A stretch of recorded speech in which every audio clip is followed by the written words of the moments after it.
मुरैना जिले की दिमनी विधानसभा क्षेत्र में भाजपा कांग्रेस ने मतदाताओं को रिझाने का काम तूफानी गति से शुरू कर दिया है। दोनों दल एक दूसरे पर आरोप प्रत्यारोप लगाते हुए चुनाव प्रचार प्रसार को आगे बढ़ा रहे हैं। भारतीय जनता पार्टी इस बार चुनाव को सत्य व असत्य के बीच होने वाला बता रही है। वहीं प्रतिद्वंदी प्रत्याशी को भारी होने का दावा करते हुए जनसेवा के लिए उपयुक्त करार नहीं दे रही। सत्ता सुख भोगने के लिए शराबियों व बदमाशों के दल पैदा करने का आरोप भी लगाया जा रहा है। हालांकि कांग्रेस भी सत्य की लड़ाई बताते हुए लोकतंत्र का गला घोटने का आरोप लगा रही है। जनता के मत की कीमत कम हो गई है। वहीं जाति धर्म के बंधनों को छोड़कर योग्यता के चुनाव की अपील की जा रही है। कांग्रेस इस चुनाव को थोपा हुआ बताकर जनता के द्वारा लड़ा जाना कह रही है। बहरहाल दोनों राजनीतिक दल घर घर जाकर मतदाताओं को रिझाने का काम में लगे हुए हैं।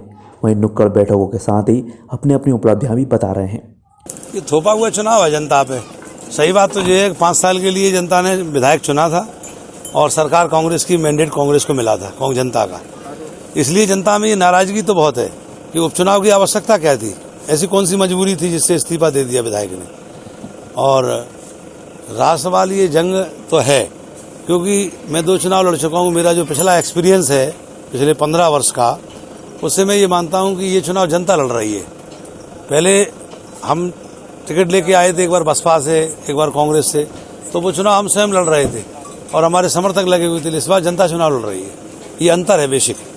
अंतिम दिन तक अपन एक एक व्यक्ति, एक मतदाता भी अगर हमारा कहीं रूठा होगा तो हम उसको मनाएंगे, समझाएंगे, उसको कहेंगे कि जाति धर्म के बंधन से उठ करके योग्यता का चुनाव करो। इससे ईमानदारी सच्चाई धरातल पे आए। क्योंकि राजनीति में सबसे बड़ी बात जो मुझे समझ में आ रही है वो ये है कि जनता में भ्रम क्यों। भ्रष्टाचार एक शब्द है, सत्यनिष्ठा। राजनीतिक लोगों ने जिस तरह से झूठ बोल करके लोगों में भ्रम उत्पन्न कर दिया, इसलिए जनता भरोसा नहीं करती। कहते दूध से जल गए मठा को फूंक रहे। तो वो सबसे पहले सच्चाई का आधार। एक तरफ बेईमानी और भ्रष्टाचार से लिप्त सरकार जो 15 महीने खाली टिक पाई। गलत नीतियों की कोई ज़्यादा उम्र नहीं होती है और अच्छी नीतियों की उम्र बहुत लंबी होती है। अच्छे काम करने वाले व्यक्ति की भी बहुत लंबी उम्र होती है। कई बार वो पदों पर रहता है और गलत काम करता है, उसकी ज़्यादा उम्र नहीं रहती है। जो कैंडिडेट लड़ रहा है वो यहाँ का रहने वाला नहीं है, वो इटावा का रहने वाला है। चुनाव लड़ने के बाद में वो 3 चुनाव लड़ा हो चाहे 1 चुनाव लड़ा हो, चुनाव लड़ने के बाद में जनता ने उसको वोट दिया कि नहीं।